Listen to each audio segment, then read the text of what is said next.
믿음이라는 것은요, 온 힘을 다해서 어떤 상황에서도 노력하는 것이고, 삶의 의미를 부여해주는 반석이 믿음입니다.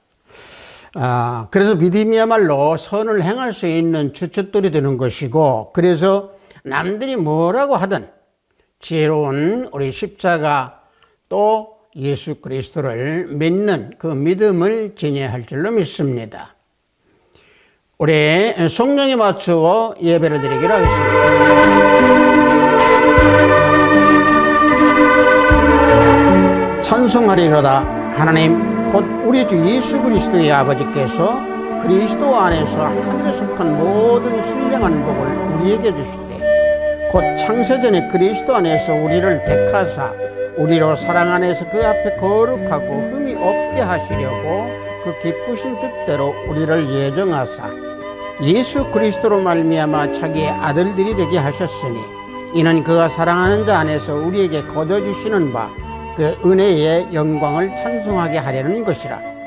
하나님이 그를 지극히 높여 모든 이름 위에 뛰어난 이름을 주사 하늘에 있는 자들과 땅에 있는 자들과 땅 아래에 있는 자들도 모든 무릎을 예수의 이름에 꿇게 하시고 모든 입으로 예수 그리스도를 주라 시인하여 하나님 아버지께 영광을 돌리게 하셨느니라.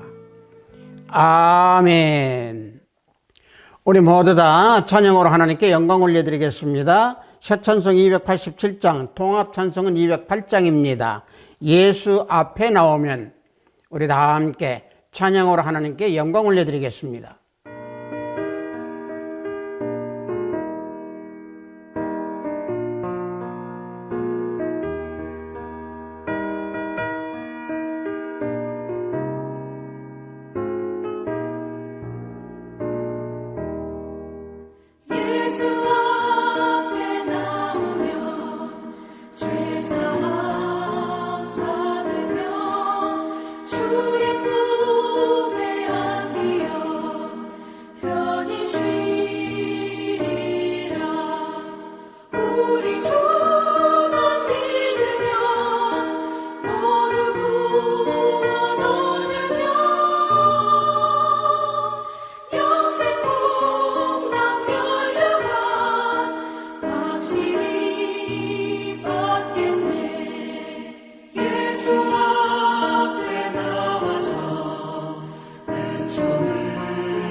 이 시간 우리 모두 다 사도신경으로 신앙 고백 올려드리겠습니다.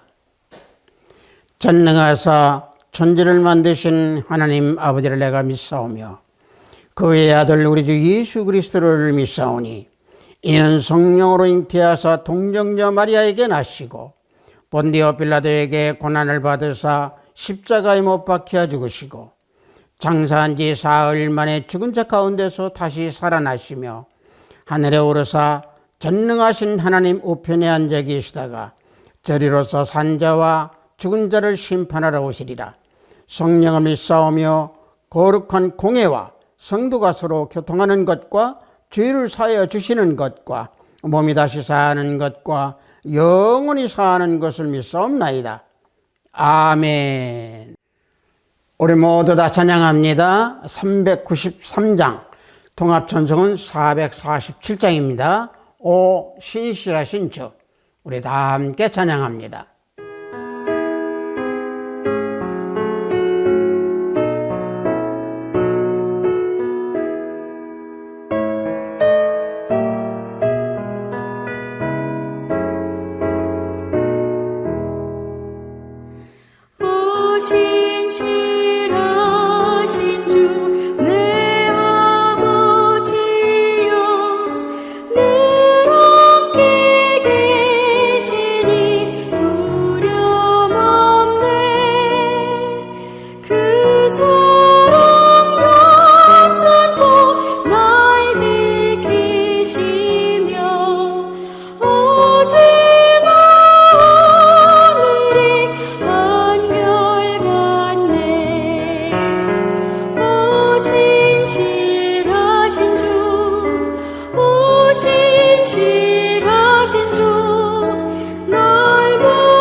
오늘 우리가 은혜 받으실 말씀은 요한복음 6장 3절로 10절 말씀입니다.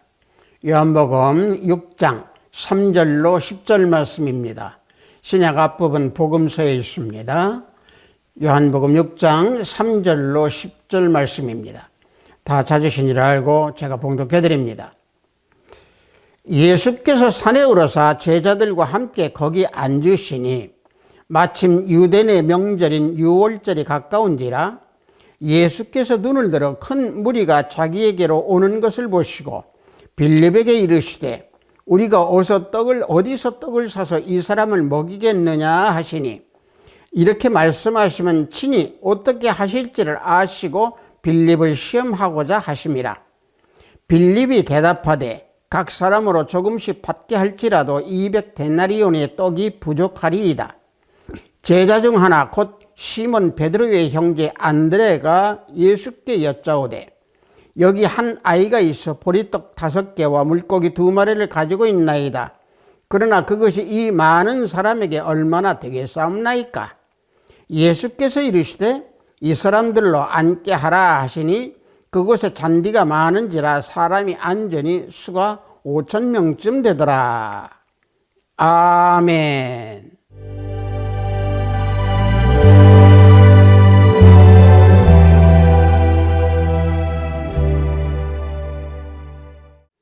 저는 방금 여러분들과 함께 봉독한 요한복음 6장 3절로 10절 말씀을 통해서 빌립과 안드레의 믿음이라는 제목으로 은혜를 함께 나누고자 합니다.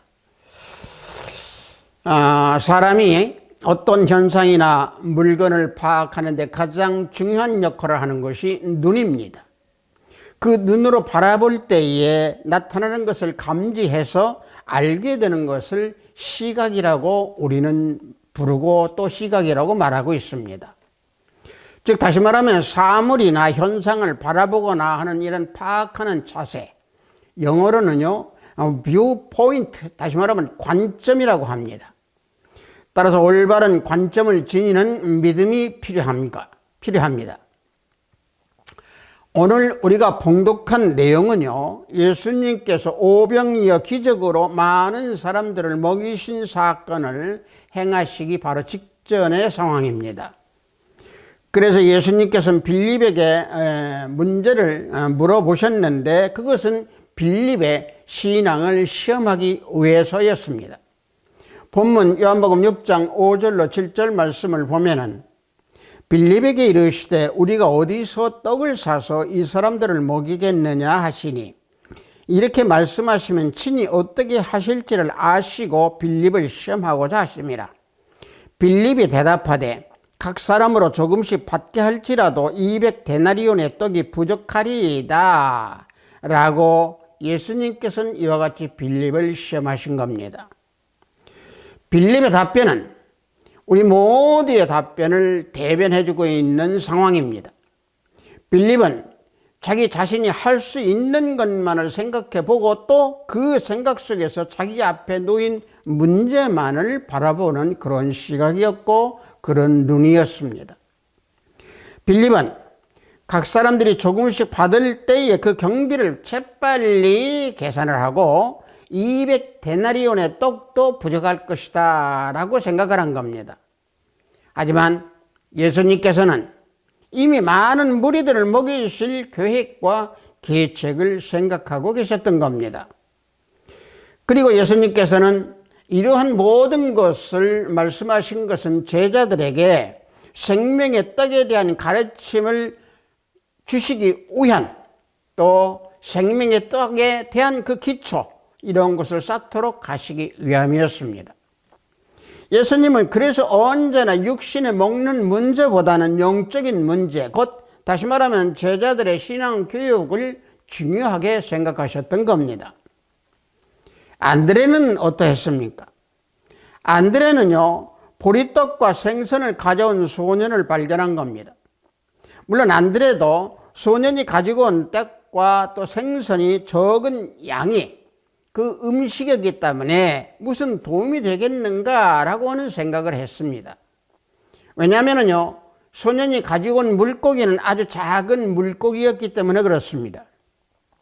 본문 요한복음 6장 9절 말씀을 보면은 여기 한 아이가 있어 보리떡 5개와 물고기 2마리를 가지고 있나이다. 그러나 그것이 이 많은 사람에게 얼마나 되겠사옵나이까 그랬습니다. 여기서 물고기라고 하는 것은요, 헬라어로요 옵사리온이라고 하는 건데 빵을 곁들여서 먹는 아주 작은 물고기, 식용 물고기를 가지고 말하고 있습니다. 다시 말하면 아주 작은 볼품없는 물고기를 말합니다. 그래서 안드레도 그것이 이 많은 사람들에게 얼마나 되겠습니까? 라고 말씀을 한 겁니다. 즉 다시 말하면 보리떡 5개와 물고기 2마리라고 하는 그 적은 음식으로 이렇게 많은 무리들의 사람들에게 먹일 수 있다라고 하는 것은 불가능하다라고 하는 것을 말한 것입니다. 안드레도 예수 그리스도의 권능을 알지 못하고 또 믿지 못하고 현실적인 생각에 집착이 되어서 낙심한 그런 마음에서 말을 한 겁니다. 그러나 예수님은 안드레가 그 적은 떡과 물고기를 말을 했을 때에 그 물고기와 떡을 취해서 하나님의 능력을 나타내는 수단으로 삼으신 겁니다. 즉 오병이어의 기적을 이루신 것이죠. 안드레는 어떤 사람이었느냐? 처음에는요, 세례 요한을 따르다가 제자가 되었던 인물입니다. 그러나 세례 요한이 세례를 받으러 오신 예수님을 보고 하나님의 어린 양이다 라고 세례 요한이 말을 하자 가장 먼저 예수님 뒤를 따르게 된 안드레였습니다. 요한복음 1장 36절과 40절을 보면은 36절에서요, 예수께서 건의심을 보고 말하되 보라 하나님의 어린 양이로다. 40절에서는요, 요한의 말을 듣고 예수를 따르는 두 사람 중에 하나는 시몬 베드로의 형제 안드레라. 이와 같이 예수님을 따르게 된 안드레였습니다. 안드레는 예수님을 믿게 된 주님의 선택을 받은 최초의 사람이었습니다. 빌립과 안드레의 그 눈에는 예수님께서 행하시는 그 능력, 또 예수님께서 행하실 그 권능, 이런 것을 알지 못하는 영적 무지에서 예수님을 따르게 된 겁니다. 여기서 우리가 빌립과 안드레가 눈으로 보는 시각보다는 먼저 예수님께서 그 많은 무리들, 즉 그 많은 사람들을 바라보시는 목자의 눈을 우리는 한번 살펴보기를 원합니다. 예수님은 많은 사람들을 어떤 눈으로 보셨겠습니까? 예수님은 그 많은 무리들을 목자가 없어서 방황하는 양으로 보셨습니다. 마태복음 9장 36절을 보면은요, 무리를 보시고 불쌍히 여기시니 이는 그들이 목자 없는 양과 같이 고생하며 기진함이라 라고 말씀하셨습니다. 예수님은 그들을 보시기에 목자가 없는 양 같은 자들이었기에 불쌍히 여기신 겁니다. 그래서 예수님은 많은 그 무리들을 애정의 눈으로 보셨죠.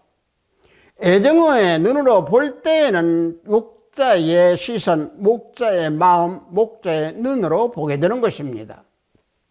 다시 말하면 많은 무리들을 목자의 마음으로 보시고 양들을 불쌍히 여기셨던 겁니다. 따라서 양들이 고생하며 기진한 것을 보셨는데 그 고생하며 라고 하는 그 고생이라고 하는 것은 헬라어로요, 에크레리메노이라고 합니다.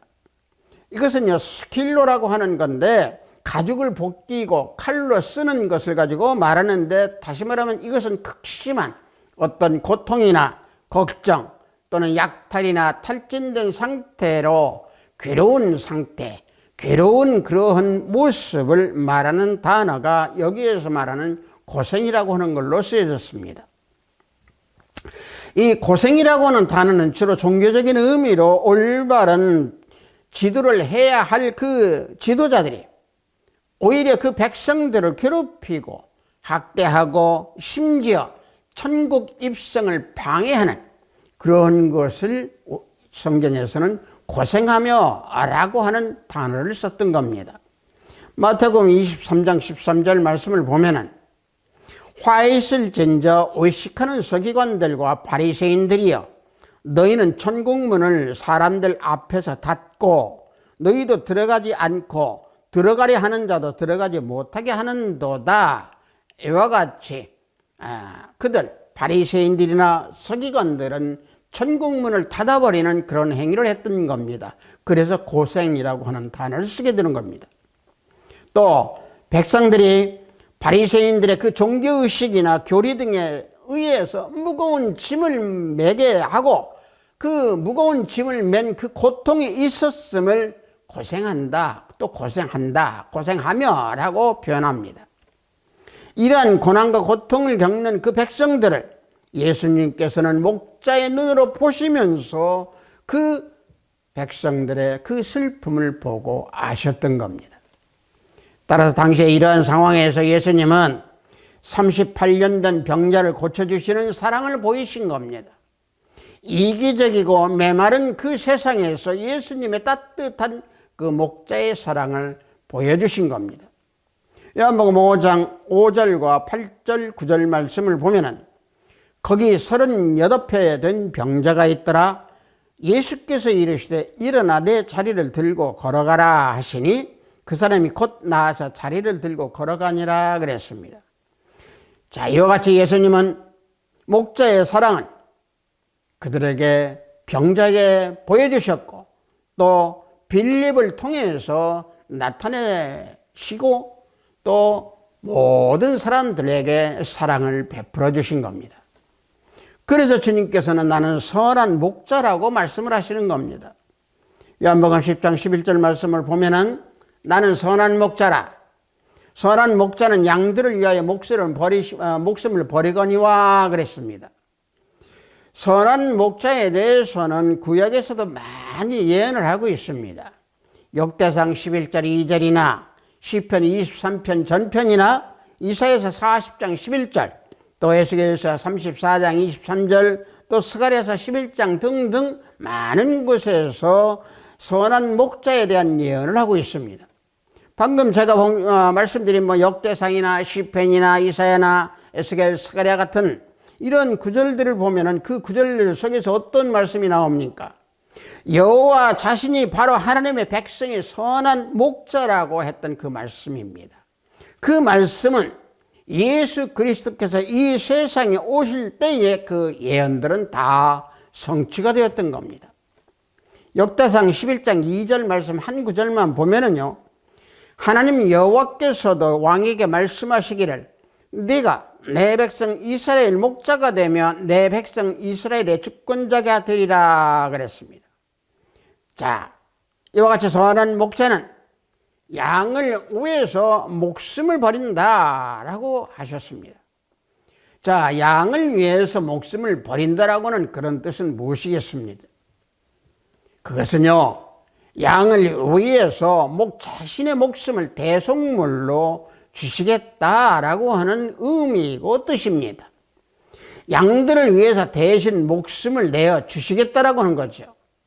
마가복음 10장 45절 말씀을 보면은 인자가 온 것은 섬김을 받으려 함이 아니라 도리어 섬기려 하고 자기 목숨을 많은 사람의 대속물로 주려 함이라 라고 분명히 말씀해 주고 있습니다.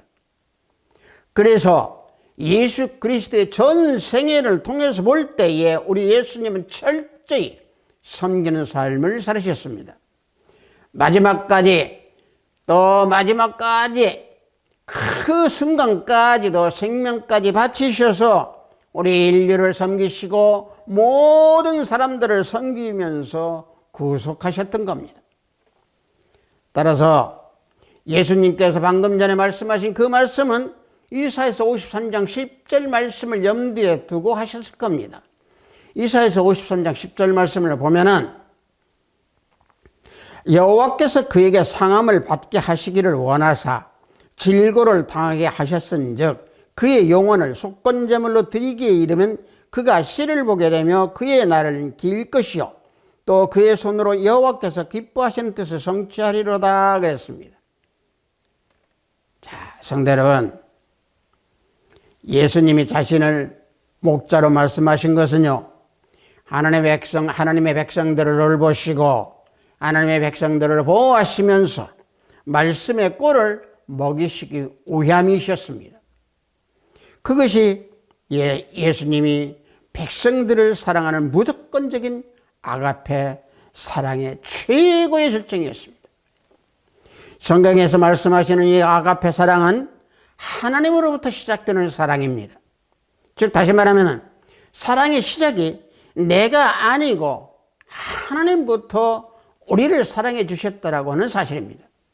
그러므로 아가페 사랑은요, 하나님께서 나를 사랑해 주시는 그 상태에 있기 때문에 우리는 예수님 안에 거하는 그러한 삶의 모습을 나타낼 때에 우리 안에서 아가페 사랑을 나타날 수 있는 것이고 우리 안에서 아가페 사랑을 행할 수 있는 겁니다. 따라서 우리는 그 어떤 모든 일보다도 우선적으로 예수 그리스도 우리 주님 안에 거해야 아가페 사랑을 행할 수 있다라고 하는 것을 우리는 잊어서는 안 됩니다. 그러므로 아가페 사랑을 우리는 배워서 실행하는 그런 모방의 사랑이 아니고 양을 위해서 목숨을 버리신 선한 목자이신 예수님 안에서 참된 사랑, 참된 아가페 사랑을 배우고 행하는 자가 되어야 될 것입니다. 그래서 예수님께서는 그 아가페 사랑으로, 다시 말하면 그 애정의 눈을 가진 그 사랑으로 그 많은 무리들을 먹이시려고 그들을 보셨던 겁니다. 그러나 빌립은 애정의 눈을 갖지 못하고 타산적인 계산만 했던 제자였습니다.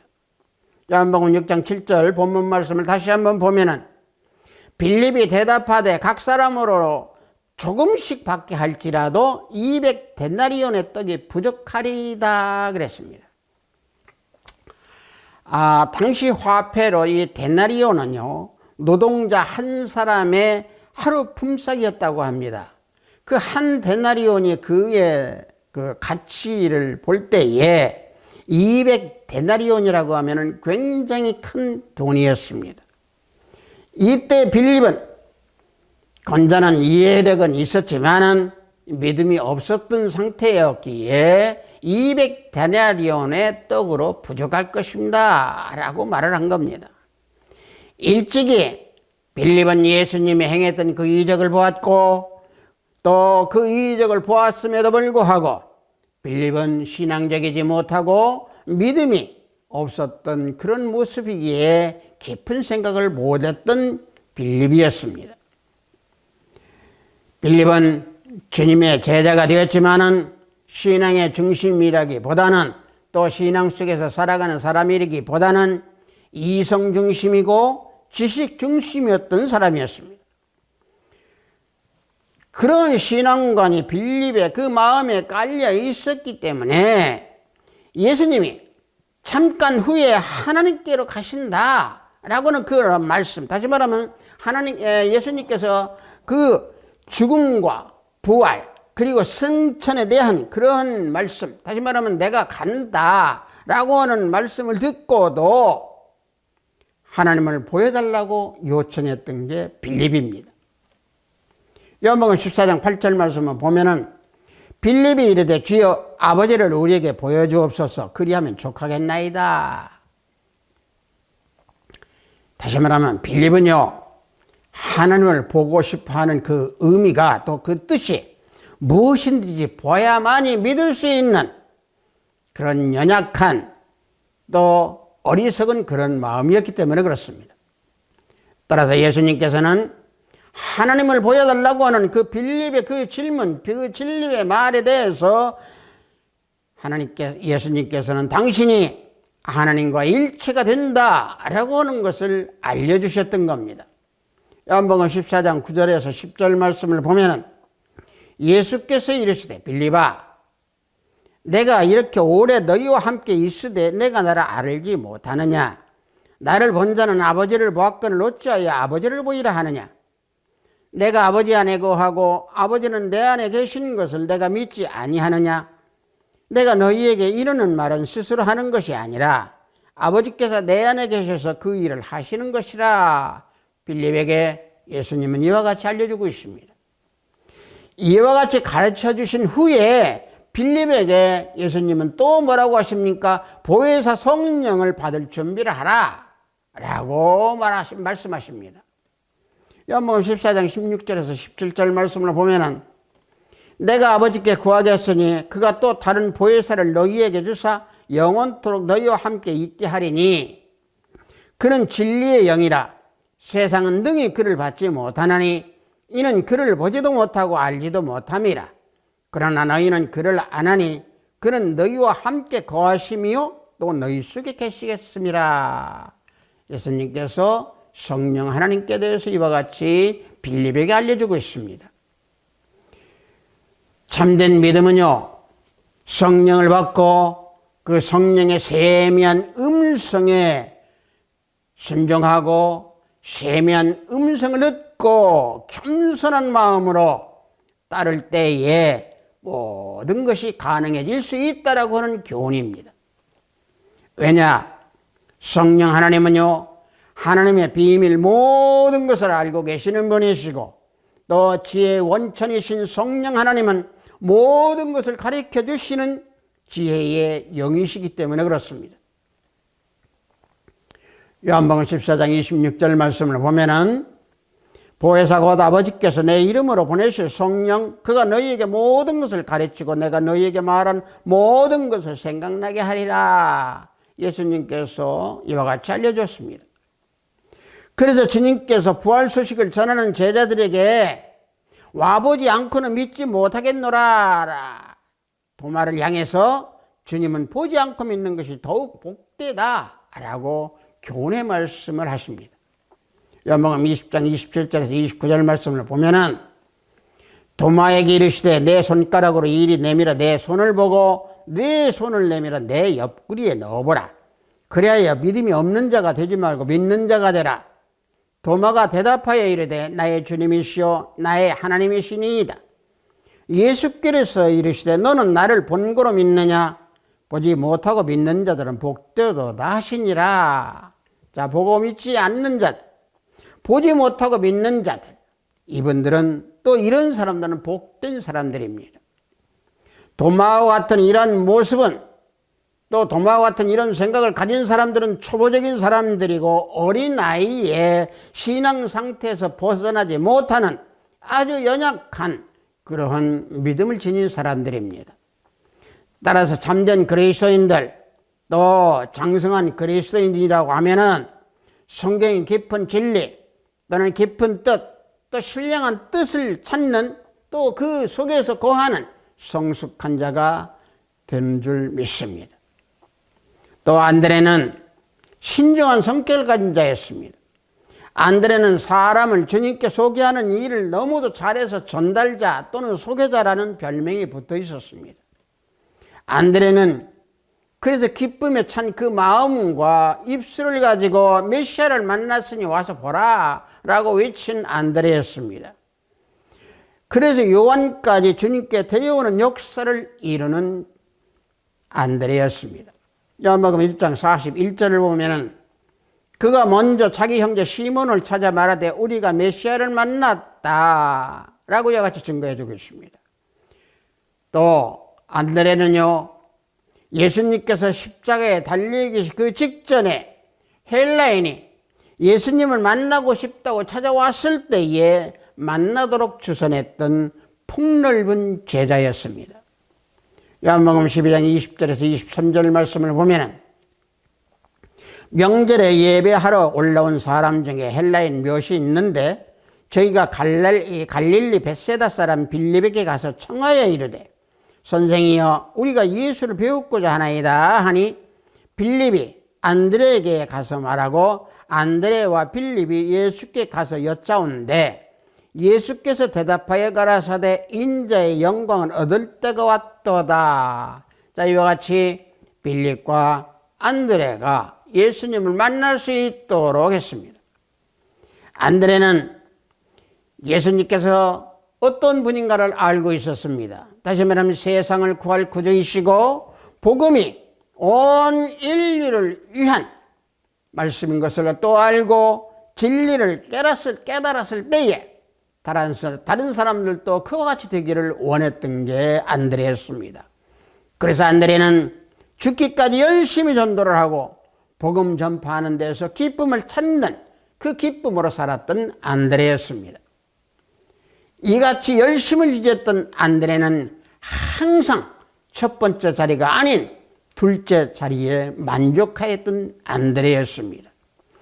자기가 인도한 베드로나 요한이 제자가 되고 앞자리에 있어도 또 자신은 소외가 되어도 섭섭한 마음을 품지 않았던 폭넓은 안드레였습니다. 불평이 없이 뒤로 물러나서 둘째 자리에 앉는 그런 겸손을 보였고 단지 주님을 섬김으로 만족하고 충성되고 성실한 마음으로 예수님을 따르는 안드레였습니다. 안드레도 사람이었기에 높은 진화 열망이 왜 없겠었겠습니까? 그러나 안드레는 예수님께서 자신을 생각해 주시는 것만으로도 감사하였고 그걸로 만족하고 뒷전에 처져 있는 것을 괴로워하지 아니하고 만족함으로 따랐던 안드레였습니다. 묵묵히 자기 사명을 수행하면서 한 사람씩 주님을 믿는 승리자가 되도록 인도하셨던 안드레였고, 실제로 흑해 연안의 코카스 산맥에 있는 스그디아에서 마띠아를 구출하고 식인 정도 전도하여서 교회를 세운 안드레였습니다. 그래서 비잔타움, 지금의 이스탄불 그곳에 교회까지 세운 안드레였습니다. 이와 같이 안드레의 그 일생은 자기를 똑바로 바로 바라볼 수 있는 자였고, 또 자기보다 훌륭한 사람을 천거하는 그런 미덕을 지닌 사람 안드레였습니다. 예수의 능력을 조금도 의심하지 아니하고 큰 믿음과 사랑의 소유자로서 모든 사람들을 예수님께 인도하기에 최선을 다하면서 살았던 안드레였습니다. 그래서 안드레는 폭이 넓으면서도 정열적이었고 사랑과 믿음이 철철 넘쳐 흐르면서 온 일생을 살다간 위대한 제자 안드레였습니다. 사랑하는 아비스트교회 형제자매 성도 여러분, 우리 앞에 넘지 못할 산이 있습니까? 또 건너지 못할 강이 있습니까? 예수님 앞에서 내가 할 수 없을 때에, 또 나 스스로 모든 것을 할 수 없을 때에 주님께 맡기는 신앙, 주님만을 의지하는 그 믿음, 빌립과 안드레와 같은 그런 아름다운 신앙을 가진 우리 모두가 되어야 될 줄 믿습니다. 누구를 보고 본받느냐라고 하는 것은 그 사람의 일생을 결정짓는 중요한 요소가 될 수 있습니다. 그래서 그리스도인들은 오직 예수 그리스도만을 따르고 예수 그리스도를 본받고 또 예수 그리스도만을 배우면서 살아가는 삶을 살아야 됩니다. 예수 그리스도는 우리 모두를 사랑하시되 끊임없이 희생하시고 헌신하셨던 분입니다. 우리의 삶이, 그래서 예수 그리스도의 삶을 본받을 때에 우리는 내가 산 것이 아니고 오직 내 안에서 예수께서 사시는 그런 마음과 심령이기 때문에 예수님을 믿는 믿음 안에서 살면서 빌립과 안드레와 같은 믿음을 지닌 우리 아비스트교회 형제 자매 성도 여러분이 다 되시기를 예수 그리스도 이름으로 축복합니다. 잠시 기도합니다. 아버지 하나님, 빌립과 안드레의 믿음이라고 하는 제목으로 은혜를 함께 나눴습니다.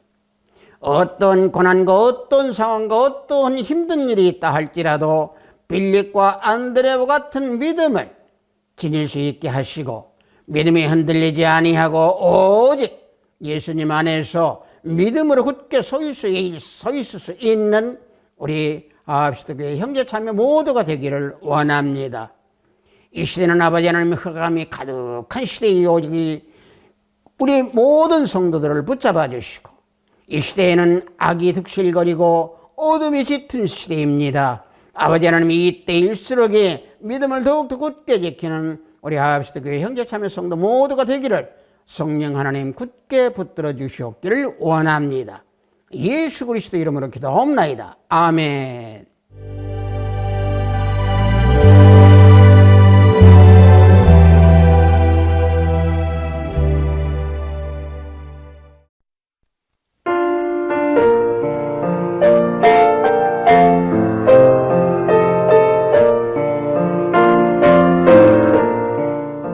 헌금 기도하겠습니다.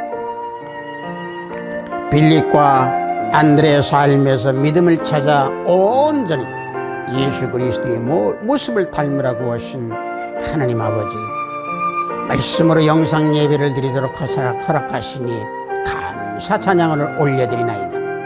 이 땅에서 살아가는 은혜 가운데 구원의 은총을 베풀어 주신 감사, 또 감사한 그 삶을 인도하는 은혜, 하나님 아버지께 구별된 준비된 예물을 드립니다. 작은 것을 작다 하지 아니하시고 큰 것을 크다 아니하시는 하나님께서는 우리 모두의 중심을 살펴주시는 줄 믿으오니 하늘문을 열어받으소서. 우리 모두에 허락하신 모든 것은 주님 것이오니 무해진 예물들이 주의 일을 위해 쓰여지는 곳곳마다 영광이 나타나기를 원하옵나이다. 예수 그리스도 이름으로 기도하옵나이다. 아멘.